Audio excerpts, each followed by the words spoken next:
Abra sua Bíblia, por favor. Abra sua Bíblia no livro de Cantares de Salomão. Abra sua Bíblia em Cantares de Salomão. Se você quer achar de forma rápida, primeira página da Bíblia, no índice, um pouco veloz, Salmos, Provérbios, Cantares de Salomão.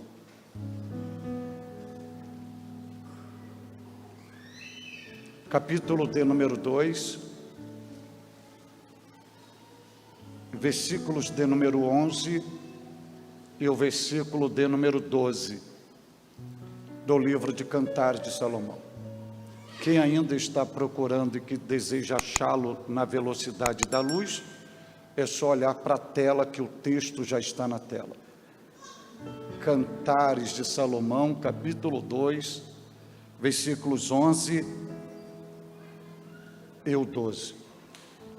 Diz a Bíblia, a palavra do Senhor: porque eis que passou o inverno, a chuva cessou e se foi. Aparecem as flores na terra, o tempo de cantar chega, e a voz da rola ouve-se em nossa terra. Amém? Deus seja louvado pela sua bendita palavra. E eu vou pedir duas generosidades aos irmãos. A primeira, por gentileza, assentai-vos. E a segunda,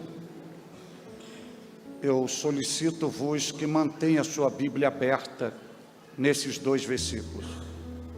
Eu vou fazer mais uma ministração expositiva e nós vamos caminhar pela graça de Deus nesses versículos. E antes que eu venha trabalhar, construir o pano de fundo histórico e extrair as lições que estão nesses dois versículos para fazer uma aplicabilidade no seu coração, eu gostaria que você olhasse para o versículo de número 11. Vê se no versículo número 11 você tem uma estação chamada inverno. Vê se tem inverno. Obrigado, pastor Lorenilson. Vê se tem chuva no versículo 11. Olhe para o versículo 12, vê se você vê uma estação chamada primavera no aparecimento das flores. Vê se você vê que tem um tempo de cântico, e vê se tem a audição do cântico de uma ave, de um pássaro, de uma ave na nossa terra. Tem um cântico? Tem um cântico? Tem. Então tem o tempo de cantar e também a oportunidade de ouvir um cântico em nossa terra. Nós vamos falar um pouco hoje aqui sobre as estações da vida cristã. Nós estamos diante do livro de Cantares de Salomão. É um livro pouco utilizado pela comunidade cristã. Ninguém, quando vai fazer, a maioria de nós, quando vamos fazer o nosso devocional, nós não acessamos Cantares de Salomão. Nós temos uma tendência maior de acessar o livro dos Salmos, mas não Cantares de Salomão. Haja vista por algumas razões. Uma delas porque toda a linguagem de Cantares de Salomão está dentro de uma cultura judaica e numa expressão amorosa de Salomão com a Sulamita. A segunda delas é que plantaram no nosso HD craniano que Cantares de Salomão é um manual de vida conjugal, uma série de lições para a vida a dois.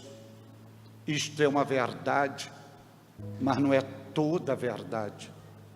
Cantares de Salomão é um livro tão rico, tão poderoso, tão eficaz, tão tônico, tão vital, como qualquer outro livro da Bíblia Sagrada. E Cantares de Salomão é resultante de 1000 cânticos que Salomão cantara. Segundo a Bíblia Sagrada, Salomão vai cantar 1000 cânticos, vai escrever 3000 provérbios. E dos 1000 cânticos que Salomão cantara, aprove a Deus, numa regência operacional e inspiradora do bendito Espírito Santo, pegar Cantares de Salomão e inserir no cânon sagrado, para ser um manual de regra de fé para o processo construtivo da nossa vida cristã na face da terra. Haja vista que no capítulo 1, versículo 1, Cantares de Salomão é apresentado como o Cântico dos Cânticos. E Cantares de Salomão é um livro riquíssimo, como eu vos disse, não apenas um manual para a vida conjugal, mas para todo o processo construtivo da nossa história de vida cristã na face da terra.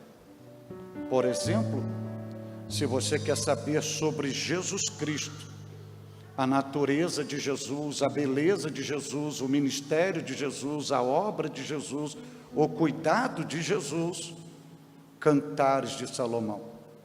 Se você quer saber sobre uma visibilidade eclesiológica da igreja, a origem da igreja, a natureza da igreja, as características da igreja, a beleza da igreja, o ministério da igreja, o relacionamento da igreja, o triunfo da igreja, Cantares de Salomão.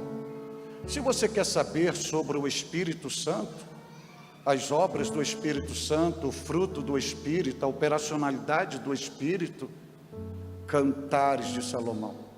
Se você quer saber de escatologia, a segunda vinda de Jesus, os sinais da vinda de Jesus, como Jesus virá, Cantares de Salomão. Se você quer saber sobre a segunda vinda de Jesus, culminando com o arrebatamento da igreja e depois a grande tribulação, governo milenial de Jesus Cristo, Cantares de Salomão. Se você quer uma lição para a vida de obreiro, como cuidar da obra de Deus, como é o perfil de um obreiro diante de Deus e diante da sua obra, Cantares de Salomão. E se você quer saber da vida cristã, dos processos da vida cristã, Cantares de Salomão. E é nesta metodologia que eu vou utilizar aqui hoje. Haja vista que Cantares de Salomão, você pode olhar para ele com uma visão tríplice. Você pode olhar com uma visão literal, onde você vai visualizar aqui Salomão e a Sulamita, e um relacionamento amoroso entre os dois, é a literalidade de Cantares de Salomão. Mas se você for olhar Cantares de Salomão com uma visão alegórica, Salomão é um tipo de Deus, a Sulamita é um tipo da nação de Israel. Mas se você for olhar Cantares de Salomão com uma visão figurativa ou tipológica, Salomão é um tipo de Cristo, a Sulamita é um tipo da igreja. E diante de tudo isso que Cantares de Salomão nos apresenta, hoje nós vamos olhar para esse versículo como uma visibilidade contemporânea, também com uma visibilidade psicológica, e podendo enxergar nesses versículos as fases da vida cristã e também a ação de Deus nos levando a uma vivência de milagre, quando humanamente não há mais possibilidade de milagres. E isso estão presente nesses dois versículos. E quando você olha para esses dois versículos, você vê o cântico do sábio, o sábio Salomão, dizendo: porque eis que passou o inverno, a chuva cessou e se foi. E a primeira verdade que eu destaco aqui é essa estação inverno.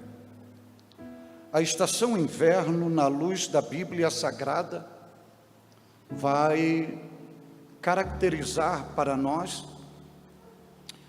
a chegada do dia mau, representa o período das adversidades, da infelicidade, dos acontecimentos destrutivos, negativos, de tudo aquilo que acontece de forma contraditória na história da nossa vida.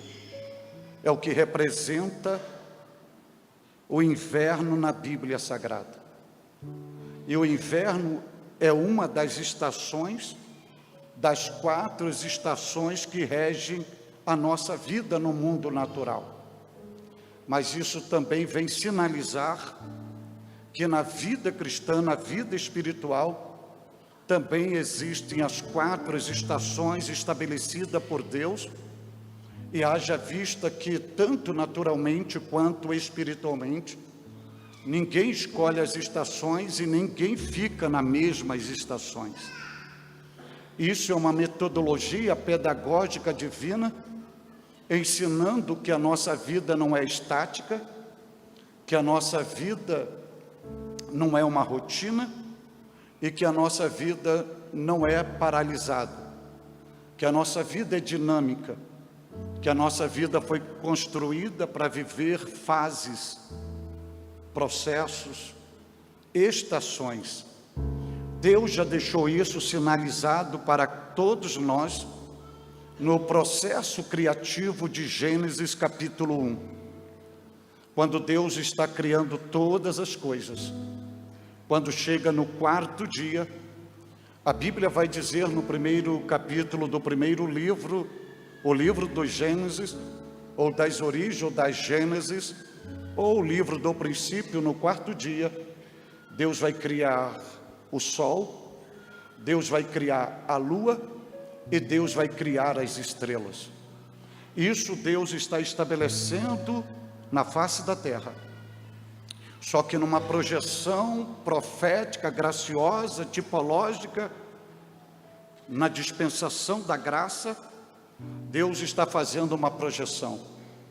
O sol é uma projeção do Cristo, a lua é uma projeção da igreja, as estrelas são a projeção dos ministros eclesiásticos e de cada crente na face da terra.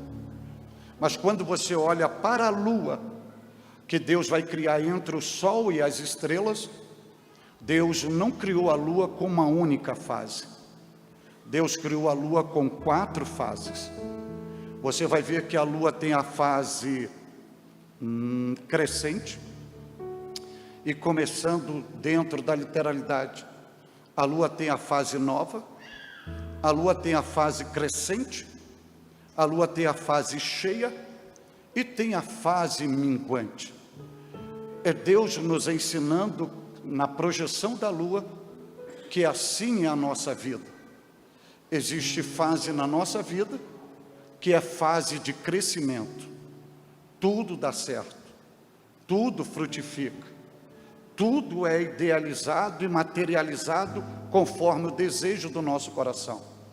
E depois do crescimento, vem as novidades, as colheitas, as surpresas, as bênçãos, os resultados positivos.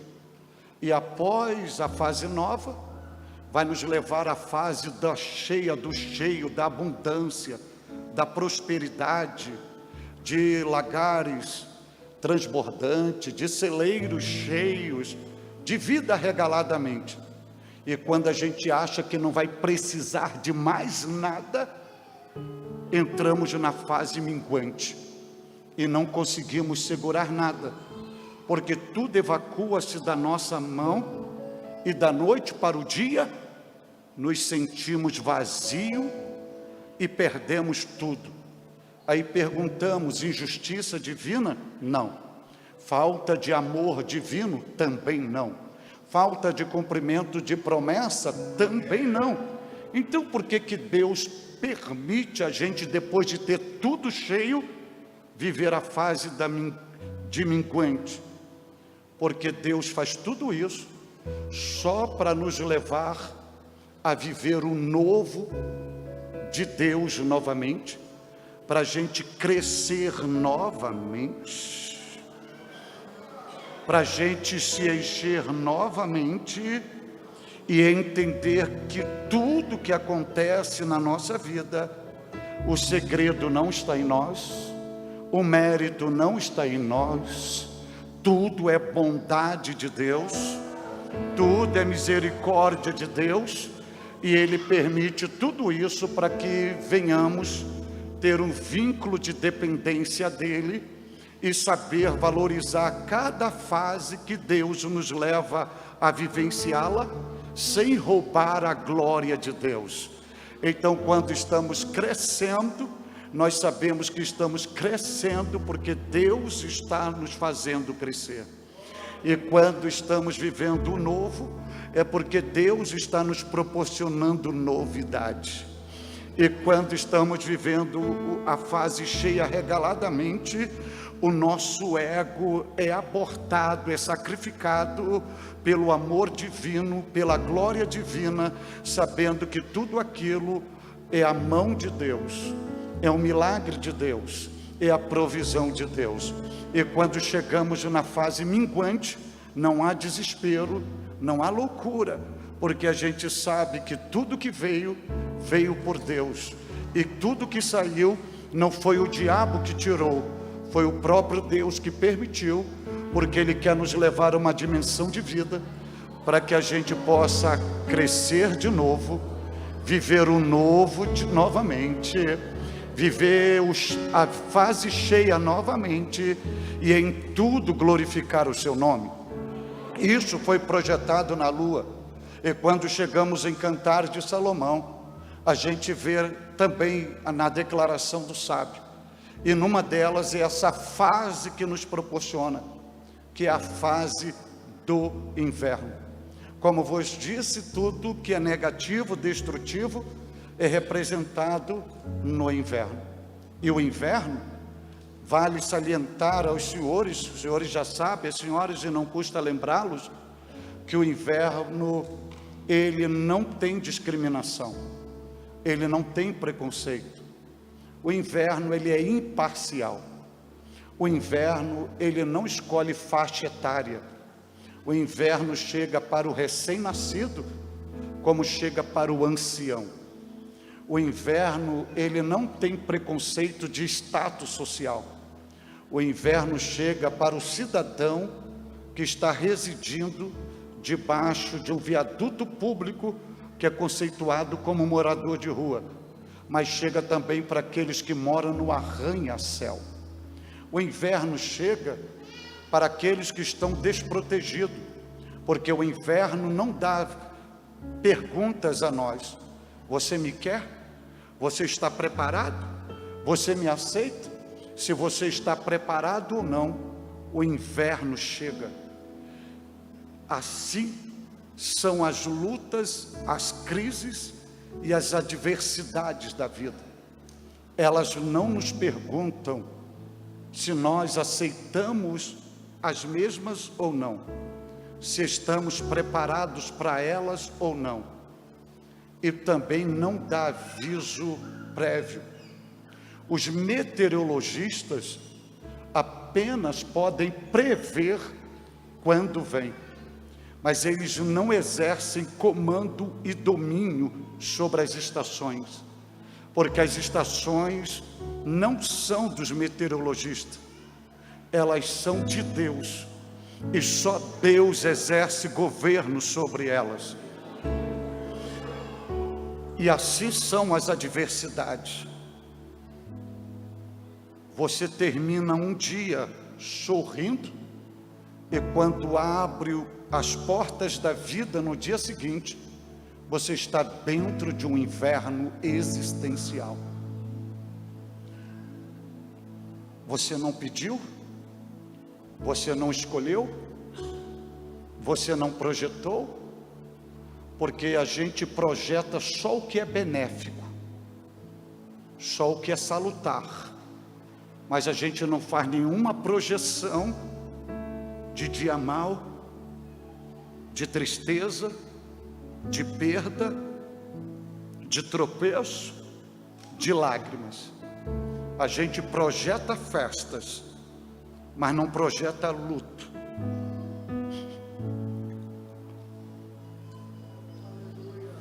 A gente projeta chegar no topo de uma montanha, mas não fazemos projeção para passar pelo vale. A gente projeta conquistas, mas a gente não projeta perdas.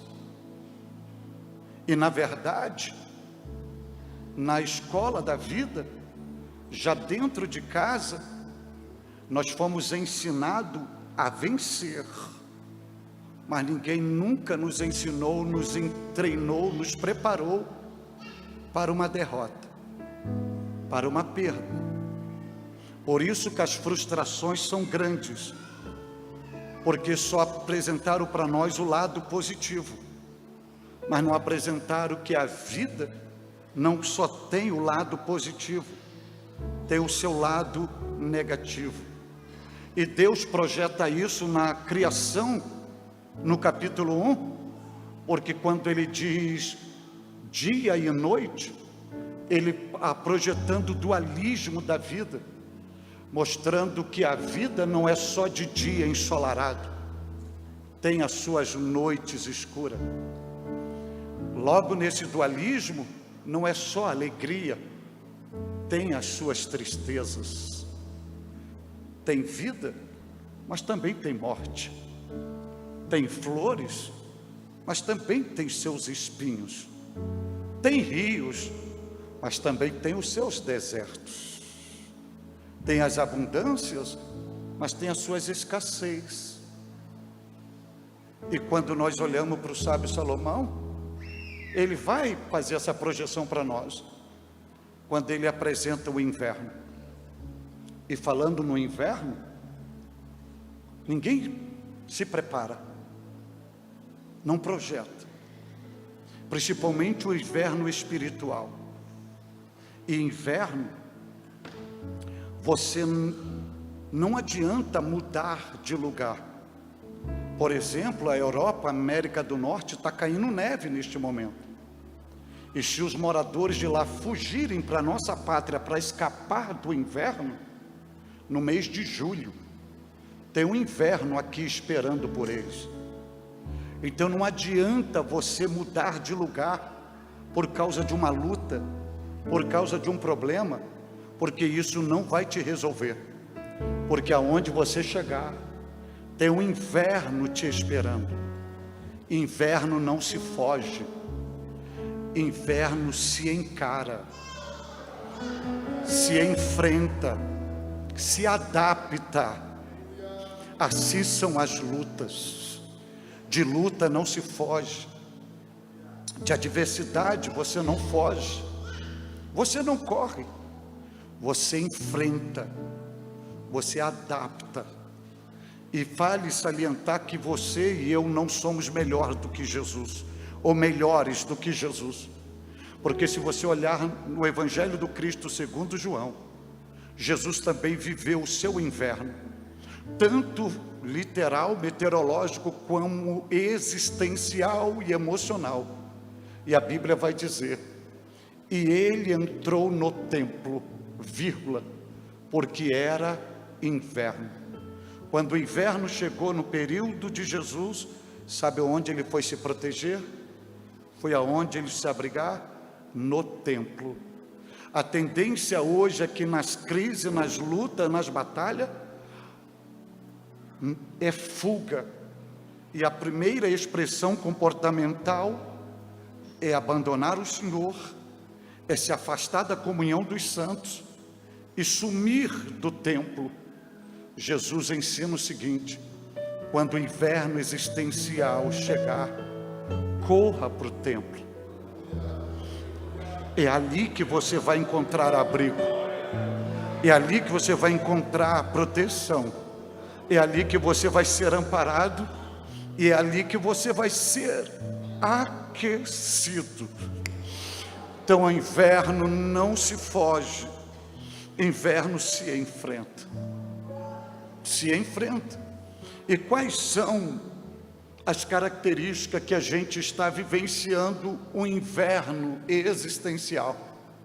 A primeira delas é que esse inverno, ele é a fase das provações inexplicáveis pela mente humana.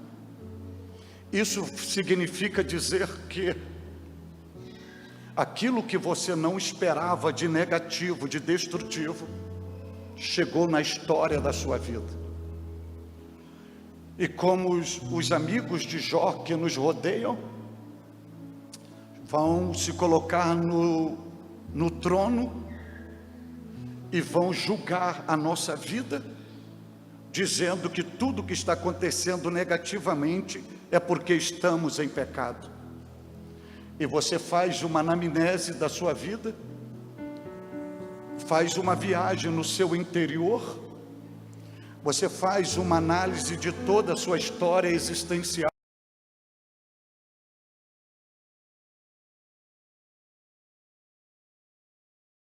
que a sua vida está no altar, que você está fazendo tudo para agradar ao Senhor, você se mantém puro e fiel a Deus, e parece que tudo que existe de ruim no planeta Terra desabou sobre você, e a sua mente, a sua lógica, a sua razão não tem explicação para isto, e ninguém que está à sua volta consegue explicar o que você está vivendo. Sabe o que isto, e por que isto está acontecendo? É porque o inverno chegou. Só que como evidencia isto? Por exemplo, é quando você vai para uma consulta médica de rotina e é identificado o diagnóstico sobre você que tem um tumor, um nódulo, e você tem que ir urgentemente para a mesa cirúrgica para remover, porque está correndo risco de vida. É o inverno que chegou.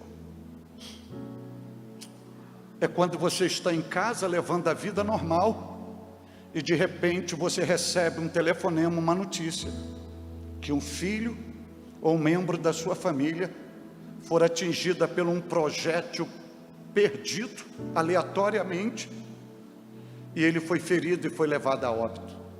Ou, por exemplo, você é um filho ou um parente que saiu da faculdade, estava numa calçada e um veículo desgovernado subiu a calçada e acabou ceifando a vida do seu filho ou do seu parente.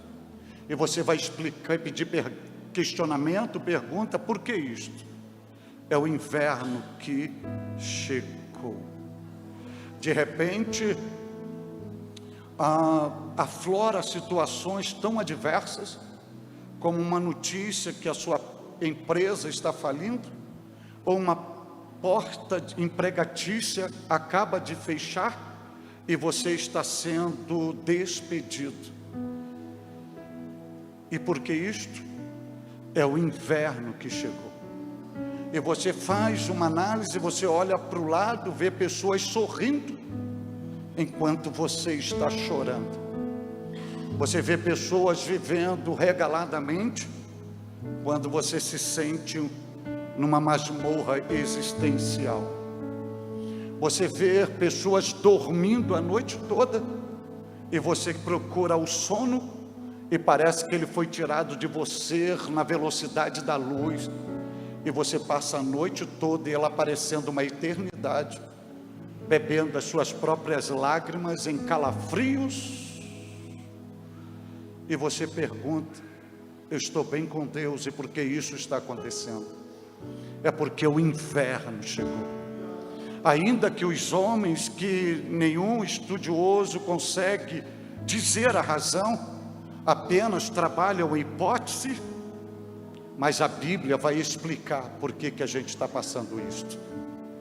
O apóstolo Pedro, na primeira epístola, no capítulo 4, no versículo 12, versículo 13, versículo 14, ele vai dizer assim: amados, não estranheis a ardente prova que vem sobre vós, para vos tentar ou provar, como se coisa estranha vos estivesse acontecendo. Olha o que Pedro está dizendo: não estranhe isto, não estranheis isto. Aí ele vai dizer assim, ao invés de você se estranhar tudo isso, ele vai dizer assim: alegrai-vos, alegrai-vos, porque isso que está acontecendo com você não é injustiça, não é maldade, não é obra do diabo, não é falta de amor e nem culpabilidade sua. E isso que você não entende, o que você está passando, sabe o que é isso? É porque você foi escolhido para ser participante das aflições de Cristo. Ou seja, a dor que ele sentiu, você está sentindo. O sofrimento que ele vivenciou, você está vivenciando. A agonia que dominou a sua alma está dominando a sua. As lágrimas que ele derramara, você está derramando. Então você, ao invés de estranhar, você tem que valorizar, porque você é um privilegiado, porque no teu corpo está tendo as aflições de Cristo. E sabe para que tudo isso? Para que também na revelação da sua glória vos regozijeis e alegreis. Ou seja, vai ser um momento, vai chegar um momento que tudo vai passar e vai ser só júbilo, vai ser alegria. Aí Pedro vai um pouco mais além, no versículo 14, Pedro vai dizer assim: e se pelo nome de Cristo sois vituperados, ou seja, maltratado, vocês sofrem, vivem esta agonia, Pedro diz: não entre no caminho da vitimização, do complexo da inferioridade, e não diga que você é um desgraçado, um maldito, e que você é a pior pessoa na face da terra, que não tem valor algum. Mas pelo contrário, tire força da fraqueza e veja em tudo isso algo positivo em si mesmo. Sabe por quê? Porque você não é um maldito, você é um feliz, você é um bem-aventurado. Porque se você não tivesse o que ele vai dizer agora, nada disso estaria acontecendo contigo. E ele vai explicar: sabe por que está acontecendo tudo isso contigo? É porque sobre vós repousa o Espírito da glória de Deus.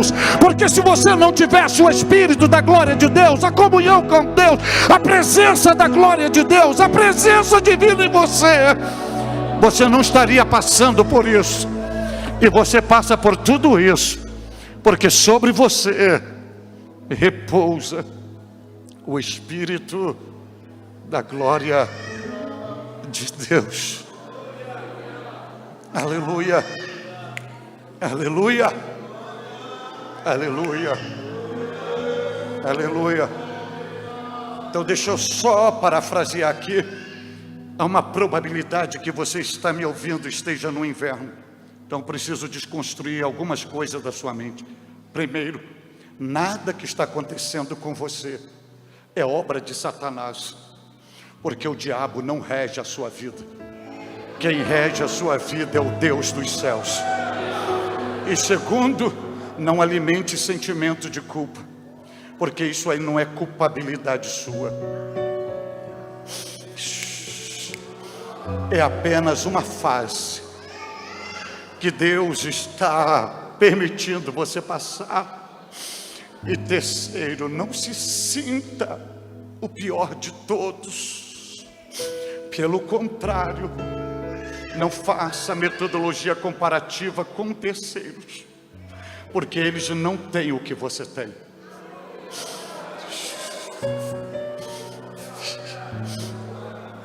Se fosse com eles, ele entraria no caminho do suicídio. E você, com tudo isso,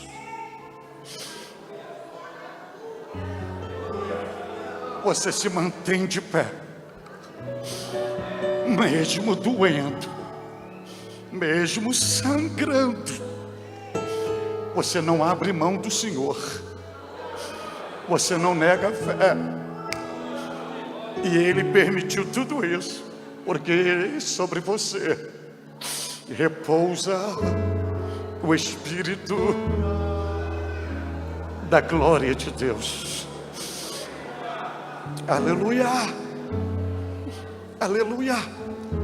E nesta fase do inverno, é o momento que predomina a solidão humana, a solidão na alma, por falta de calor humano.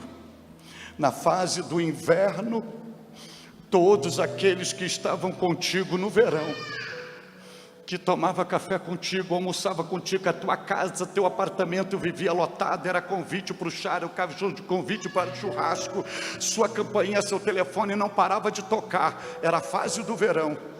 Mas quando chegou a fase do inverno, foram as primeiras pessoas a te abandonarem. Fizeram um voto de fidelidade de ir com você até o fim, mas eles não estavam contigo pelo que você era, estava contigo só pelo que você possuía. E eles não só te abandonaram, eles te assassinaram na consciência deles. Para eles você se tornou um defunto ambulante, e a prova disso é que eles deletaram o teu número no celular deles. Você desejava ouvir uma voz, receber um telefonema, a campainha tocar, e não aparecia uma viva alma. E quando você saía na rua, quando eles te encontravam de um lado, eles pulavam para outra faixa da rua, achando que você ia pedir dinheiro emprestado, que você ia pedir uma residência, você ia pedir uma cesta básica. Mas no fundo, você não queria dinheiro, você não queria alimento. O que você queria era apenas um ombro amigo, só para chorar, só para chorar. O que você queria era braços abertos para te abraçar e o calor humano ser transferido para você. E não tinha uma viva alma. Mas mesmo assim, não se desespere e não se sinta desvalorizado, porque Davi também passou por isto. E Davi vai passar e vai declarar isto no capítulo 38 do livro dos Salmos, no versículo 11. E Davi vai dizer esta declaração que é muito profunda e importante. Olha o que ele vai dizer: os meus amigos e os meus propícuos se afastam de mim. Propícuos ali são as pessoas que estão ligadas a eles. Olha, os meus amigos se afastam de mim por causa da minha chaga, e os meus parentes se põem à distância.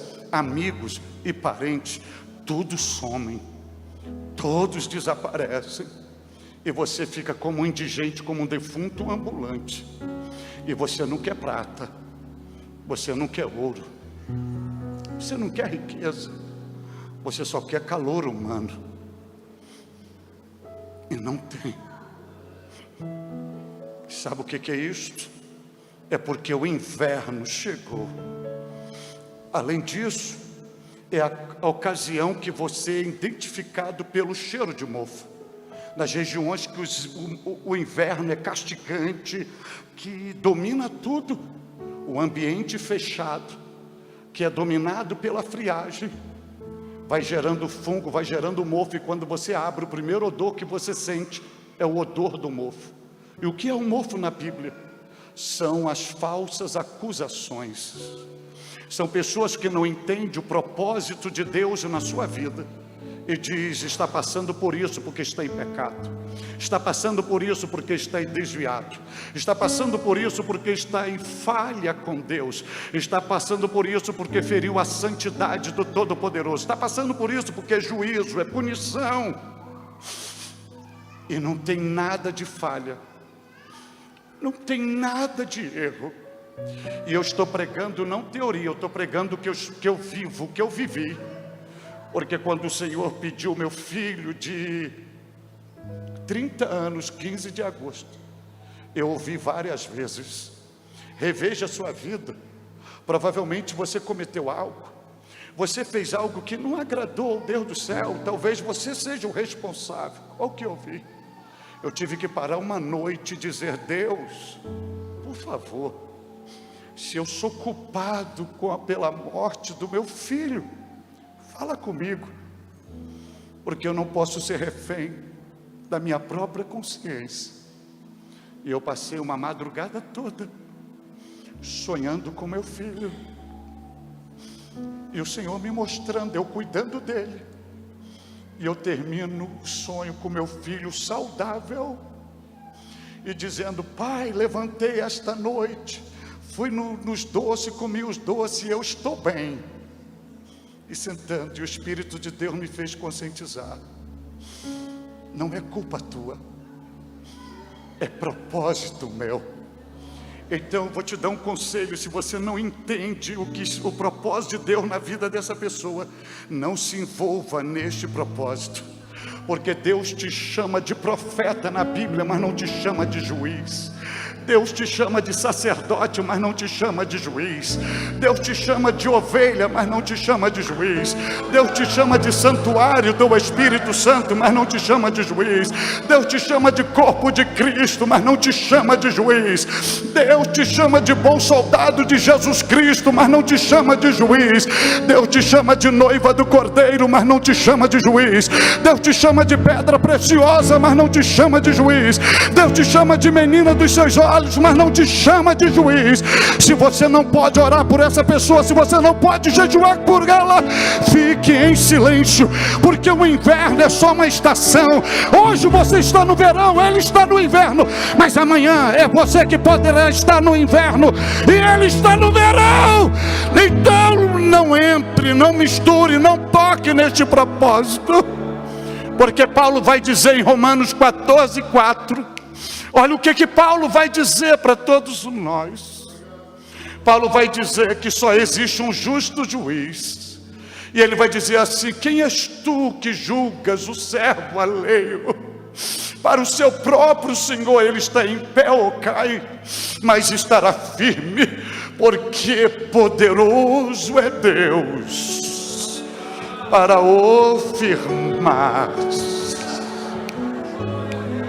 Aleluia, glória a Deus, glória a Deus, glória a Deus, glória a Deus, glória a Deus, glória a Deus.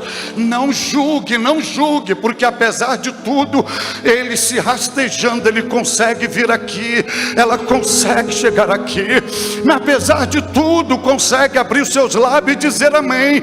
Então não julgue, porque você não sabe o dia do amanhã. Você não sabe o dia do amanhã. E esta fase do inverno, oh Jesus, é a fase que se esgota, que se perde todo o fervor espiritual. Porque no inverno você sente calafrio, seu corpo arrepia.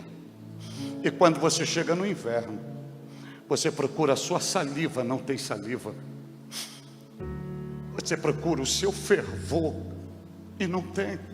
Você não consegue orar, porque suas palavras já esgotaram. E você não consegue enxergar ou ouvir a resposta de Deus.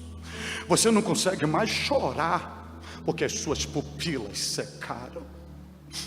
Você não consegue mais ler a palavra de Deus, porque sua visão está nebulosa. E você não consegue ministrar um louvor, porque nem força para isso você tem. E não é porque você está desviado, é porque se esgotou tudo. E momento que você nem suporta mais o peso do seu próprio corpo. E o salmista passou por isso no Salmo 40, versículo 12. Ele vai deixar uma palavra que é muito interessante. Ele diz assim: porque males sem números me têm rodeado, as minhas iniquidades me prenderam, de modo que não posso olhar para cima, são mais poderosas do que os cabelos da minha cabeça. Olha o que ele vai dizer: pelo que desfalece o meu coração. Tem uma versão que diz: a minha força se cai, a sua força evacua-se. E você não tem mais fervor para isto. E deixa eu lhe dizer, o inverno é tão grande, tão cruel, tão castigante, que se você olhar, principalmente agora na Europa e na América do Norte, árvores frondosas, centenárias, troncos enormes, estão deformadas, estão esqueléticas, porque o inverno tirou suas folhas, tirou suas flores, a deformou e só aparece o esqueleto delas.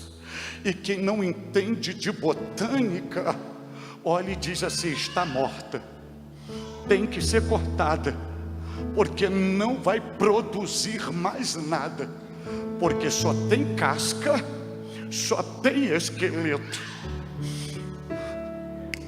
Assim é nós. As crises vêm arrancar tudo de nós, nos desfigura, nos transforma, muda o nosso semblante, e a gente fica na pele e no osso. E quem não entende o propósito de Deus na nossa vida, começa a dar o diagnóstico, já começa a preparar o nosso funeral, já começa a abrir a sepultura existencial, e diz: está morto, nunca mais vitalizará, nunca mais dará a volta por cima, acabou tudo para eles. Mas só emite esse diagnóstico quem não conhece a nossa história e o propósito de Deus para a nossa vida, como aqueles que não conhecem botânico. A árvore só parece que está morta, mas ela não está morta. Ela está desfigurada por fora, mas ela tem vida por dentro. Sabe por quê? Porque os olhos humanos não veem, mas dentro dela tem uma seiva chamada caule, que mantém ela viva, que mantém ela de pé. E você sabe por que você chegou aqui hoje? Você sabe por que você está me ouvindo hoje? Porque o cenário é fúnebre, a aparência é fúnebre, e já abriram até a sua sepultura e para pagar até o plano funeral para você. Mas você só tem aparência que está morto, mas você não está morto. Sabe por quê?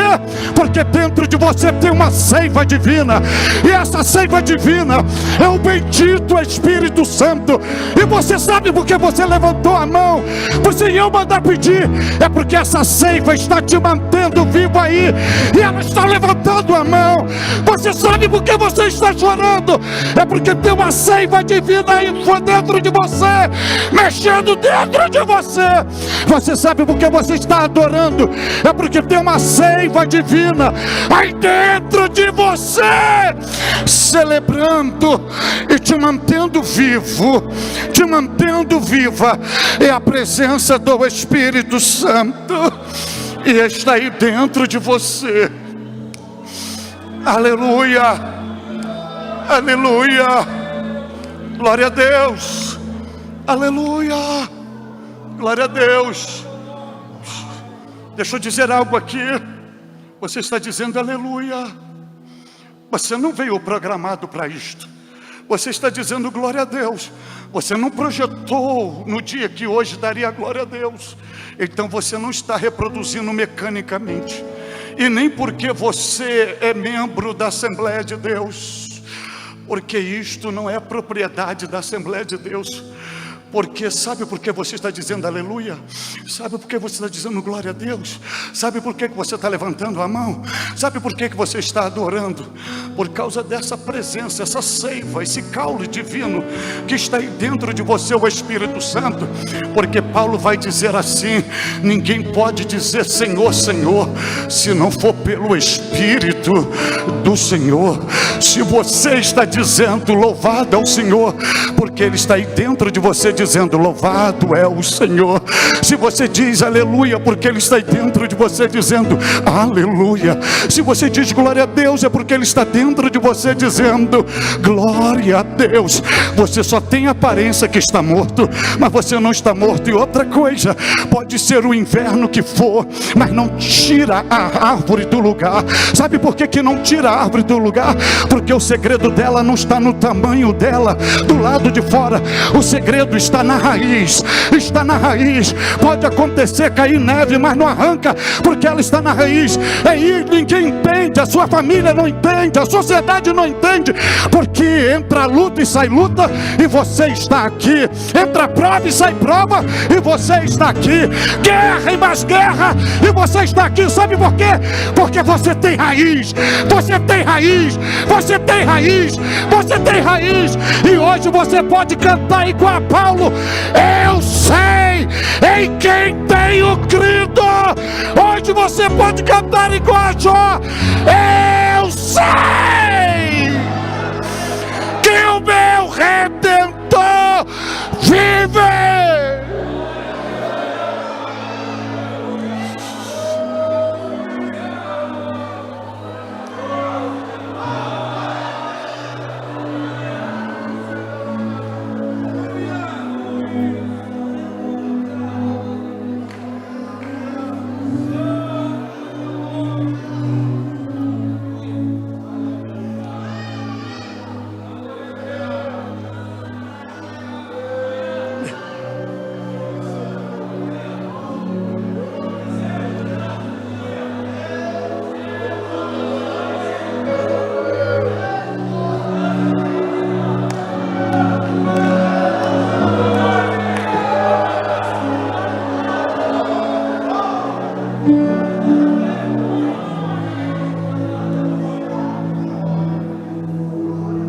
Só que eu tenho uma boa notícia para você.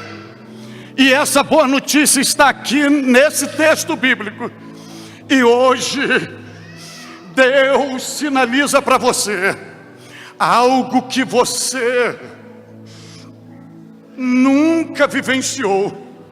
E hoje Ele te trouxe aqui para mudar a sua história, para virar o seu cativeiro e para estabelecer um novo tempo na sua vida. E aonde eu vejo isso, eu convido você a olhar para Cantares 2:11. Veja que o inverno está aí, mas o inverno não é uma estação eterna, não é uma estação permanente. O sábio canta dizendo: eis que passou o inverno. O inverno tem um tempo para começar, mas ele tem um tempo para terminar. E o sábio canta: passou o inverno, eu estou debaixo da graça de Deus, coberto pelo sangue do Cordeiro, banhado pelo Espírito Santo, para liberar essa palavra bíblica para você, dizendo: filho, filha, hoje cessa teu inverno, hoje acaba essa dor, hoje acaba esse sofrimento, hoje cessa sua lágrima, hoje muda tudo. Eis que o inverno cessou, passou.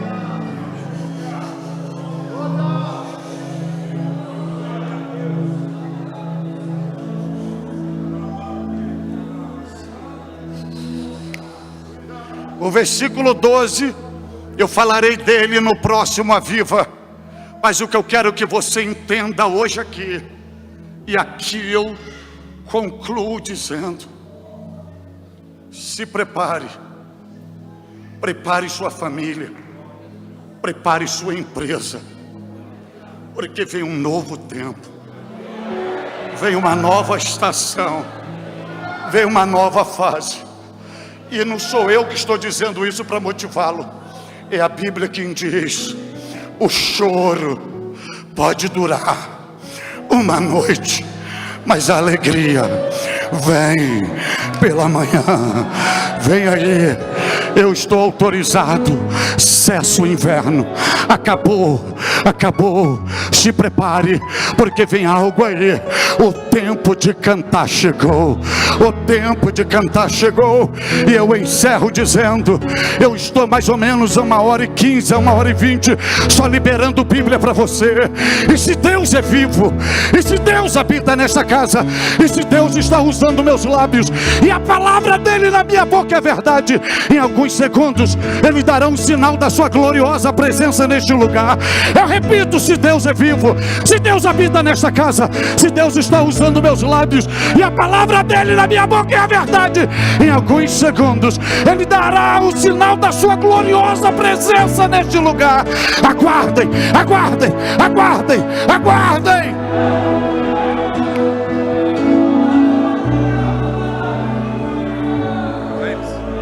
Vai, pode preparar. Mais rápido. Pode preparar aí.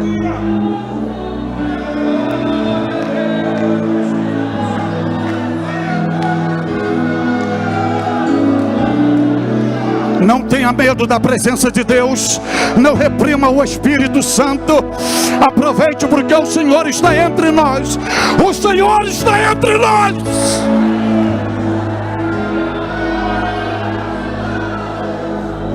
Você pode se colocar de pé.